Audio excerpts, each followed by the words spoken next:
आफ्ताब एक सफल और धनवान व्यवसायी था जो अपने परिवार के साथ एक खूबसूरत शहर में रहता था। उसका अपना ऑटोमोबाइल गैराज था जिसका नाम था आफ्ताब ऑटोमोबाइल्स। परिवार में उसकी पत्नी और 4 बच्चे थे। सबसे बड़ा बेटा था आलताब जो 15 साल का हो चुका था।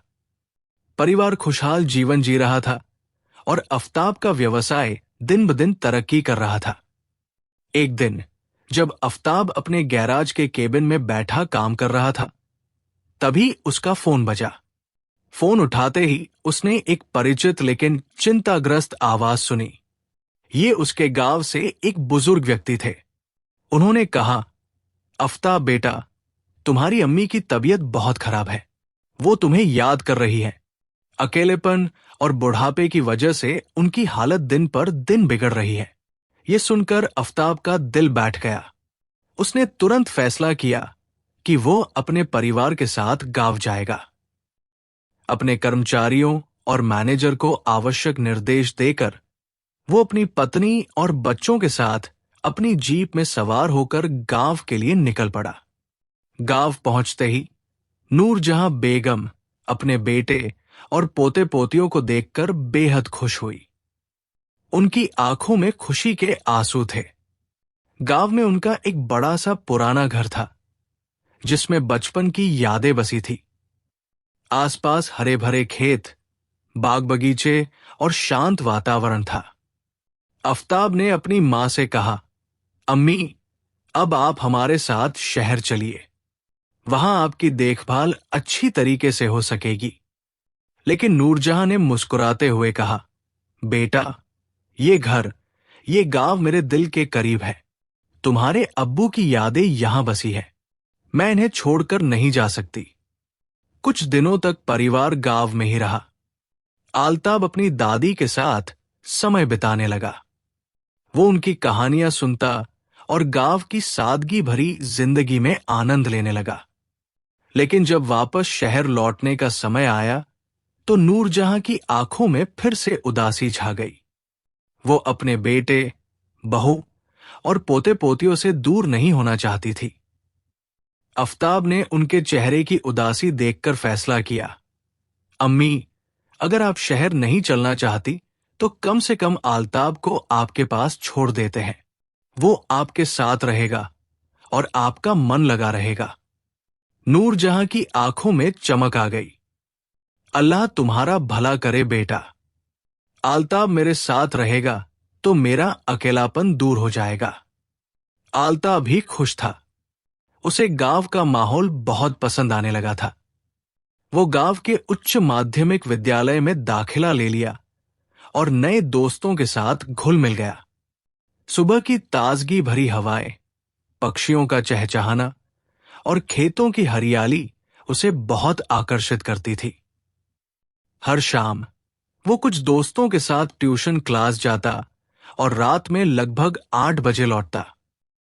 एक शाम जब उसके दोस्त ट्यूशन नहीं आए तो वो अकेले ही लालटेन लेकर वापस लौट रहा था। रास्ता सुनसान था और चांदनी रात में सब कुछ शांत लग रहा था। रास्ते में एक पुराना बरगद का पेड़ था जिसे लोग भूतिया पेड़ कहते थे। गांव में उसके बारे में कई कहानियां प्रचलित थी। कहते थे कि वहां आत्माएं भटकती हैं, लेकिन आलताब ने कभी इन बातों पर ध्यान नहीं दिया था। जैसे ही वो पेड़ के पास पहुंचा, अचानक हवा तेज होने लगी। पेड़ की पत्तियां जोर जोर से सरसराने लगी। एक अजीब सी डरावनी आवाज पेड़ के चारों तरफ से आने लगी। आलताब ने अपने कदम तेज किए, लेकिन तभी उसे लगा कि किसी ने उसका नाम पुकारा, आलताब। रुक जाओ। उसका दिल धड़कने लगा। उसने पीछे मुड़कर देखा, लेकिन कोई नहीं था। अचानक लालटेन की रोशनी टिमटिमाने लगी और बुझ गई। चारों ओर अंधेरा छा गया। उसे एहसास हुआ कि आसपास का माहौल बदल गया है। हवा में एक ठंडक सी थी जो उसकी रीढ़ की हड्डी तक जा रही थी। आलताब ने हिम्मत जुटाकर आगे बढ़ने की कोशिश की, लेकिन तभी पेड़ के ऊपर से एक धुंधली छाया उसके सामने आ गई। वही आवाज फिर से आई, तुम यहां क्या कर रहे हो? चले जाओ, वरना अंजाम बुरा होगा। डर के मारे आलताब के पैरों ने साथ देना छोड़ दिया। उसका सिर चक्कराने लगा और वो बेहोश होकर जमीन पर गिर पड़ा। कुछ समय बाद गांव के कुछ लोग उसी रास्ते से गुजर रहे थे। उन्होंने आलताब को जमीन पर पड़ा देखा। अरे, ये तो आफ्ताब का बेटा है। उन्होंने उसे उठाया और घर ले गए। नूरजहां ने अपने पोते की ये हालत देखी तो घबरा गई। मेरे बच्चे, तुम्हें क्या हुआ? डॉक्टर को बुलाया गया, लेकिन आलताब को होश नहीं आया। उसकी तबीयत बिगड़ती जा रही थी। नूरजहां ने आफ्ताब को फोन किया। उनकी आवाज में चिंता थी। बेटा, जल्दी से गांव आओ। आलताब की तबीयत बहुत खराब है। आफ्ताब तुरंत शहर से गांव के लिए रवाना हो गया।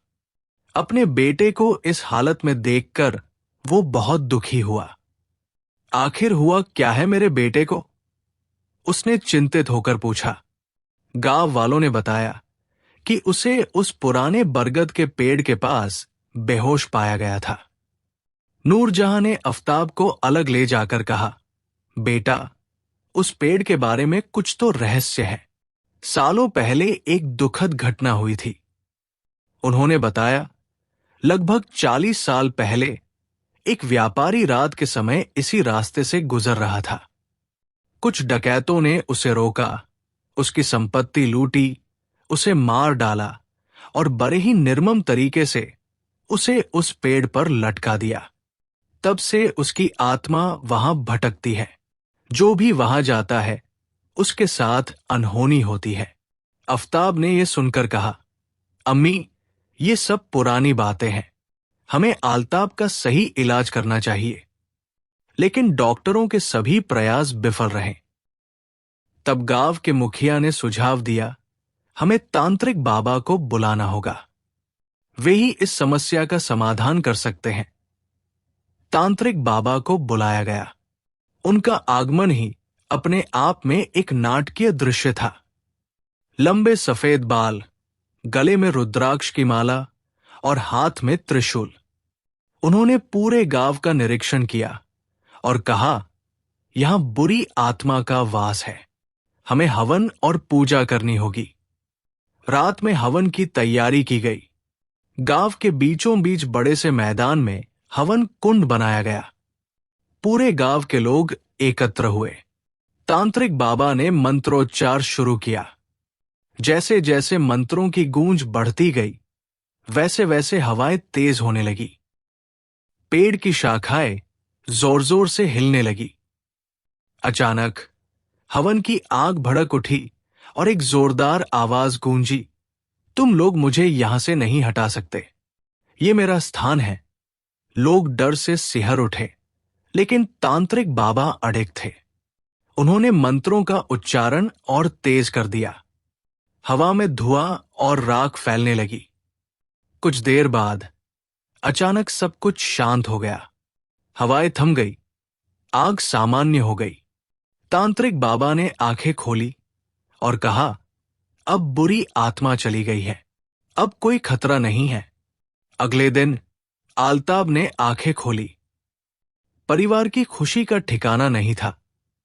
उसने धीरे धीरे सारी बातें बताई। आलताब ने कहा, मुझे ऐसा लगा जैसे कोई मुझे अपने पास बुला रहा है। वो बहुत दुखी था और मदद चाहता था। नूरजहां ने समझाया, शायद उसकी आत्मा मुक्ति चाहती थी। अब वो शांति में होगा। आफ्ताब ने महसूस किया कि गांव के लोगों की मान्यताओं में सच्चाई छिपी है। उसने फैसला किया कि गांव के विकास के लिए कुछ करना चाहिए। उन्होंने गांव में एक विद्यालय और एक छोटा अस्पताल बनवाने का निर्णय लिया। उन्होंने गांव के मंदिर और मस्जिद की मरम्मत भी करवाई, ताकि लोग वहां शांति और प्रार्थना के लिए जा सकें। आलताब ने भी गांव में रहकर अपनी पढ़ाई जारी रखने का निर्णय लिया। उसने कहा, अब्बू, मैं यहां रहकर गांव के बच्चों को पढ़ाना चाहता हूं। मुझे यहां बहुत शांति मिलती है। समय के साथ गांव में खुशहाली लौट आई। लोग पुरानी घटनाओं को पीछे छोड़कर नई शुरुआत करने लगे। पुराने बरगद के पेड़ के पास एक छोटा सा स्मारक बना दिया गया, जहां लोग उस व्यापारी की याद में फूल चढ़ाते थे। आफ्ताब का परिवार अब गांव और शहर दोनों जगह खुशी के साथ जीवन बिताने लगा। उन्होंने सीखा कि कभी कभी अतीत के साए वर्तमान पर असर डालते हैं, लेकिन प्यार, समझ और एकता से हर समस्या का समाधान निकाला जा सकता है। इस कहानी से हमें ये सीख मिलती है कि अंधविश्वास और डर का सामना हमें समझदारी, साहस और एकता से करना चाहिए। समस्याओं को समझकर और उनका वैज्ञानिक समाधान ढूंढकर ही हम सही राह पा सकते हैं। परिवार और समुदाय का साथ हमें कठिनाइयों से उबरने में मदद करता है। अपने पूर्वजों और उनकी विरासत का सम्मान करना हमें अपनी जड़ों से जोड़ता है। जब हम अपने भय का सामना करते हैं और उसे समझने की कोशिश करते हैं, तो न केवल हम अपनी समस्याओं का हल पाते हैं, बल्कि दूसरों के लिए भी एक उदाहरण बनते हैं। प्रेम, समझ और सहयोग से हम अतीत की बुरी घटनाओं को पीछे छोड़कर एक बेहतर भविष्य का निर्माण कर सकते हैं।